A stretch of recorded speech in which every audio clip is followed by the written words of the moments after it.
All right, let's jump right into this explainer. Today we're tackling a massive piece of the puzzle, quantifying third-party risk.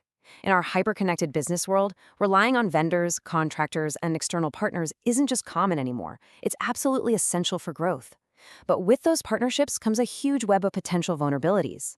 So how do we actually measure the raw danger a third party brings to our doorstep, completely before we even try to mitigate it? Well, let's unpack that today. There's this undeniable truth about the stakes of vendor relationships that you always have to keep in mind. You can outsource a service, but you can't outsource the risk that comes with it. Think about that for a second. If your data storage vendor gets breached, it's your customer's data that's compromised, right? The regulatory fines, the reputational damage, the massive loss of trust, that falls squarely on your shoulders, not just theirs. You are the one ultimately accountable, which makes understanding exactly what risk you're inheriting absolutely critical. So here's our game plan for today. 1. Defining inherent risk. 2. The consequences of ignorance. 3. Evaluating vendor relationships. 4. Factors determining inherent risk. And 5. Building a scoring system. Let's get to it. Part 1, defining inherent risk, understanding the baseline. If you look up inherent risk, you're going to find some seriously dense textbook definitions out there. But let's strip all that jargon away.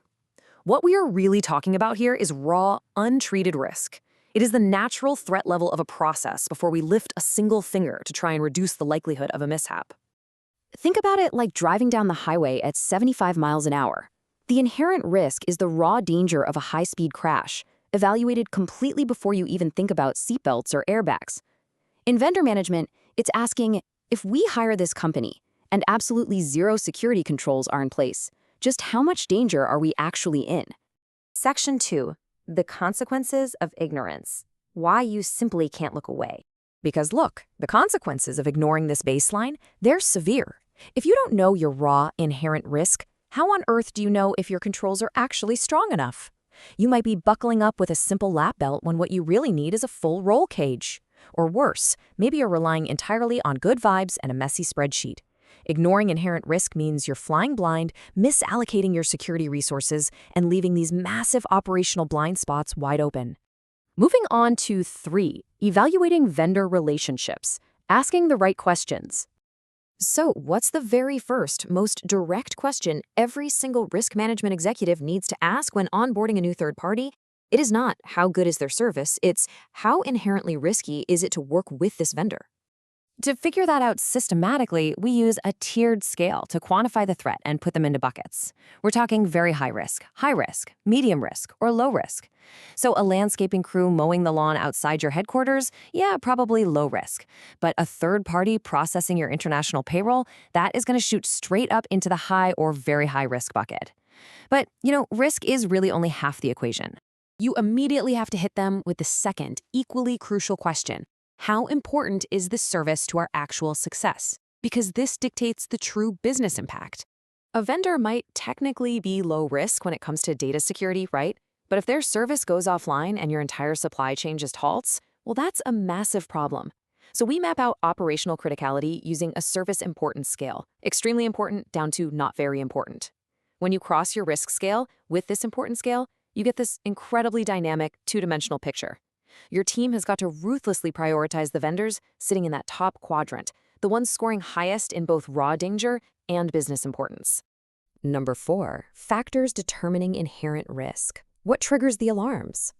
Okay, so what actually moves a vendor up that risk scale? First up, contract value. A multi-million-dollar contract inherently carries way more financial risk than a $500 monthly software subscription. Simple math. Next, and this is often the big one, system and network access. If a vendor needs direct access to your internal networks, your customer databases, or your proprietary source code, their inherent risk literally skyrockets instantly. And finally, regulatory concerns.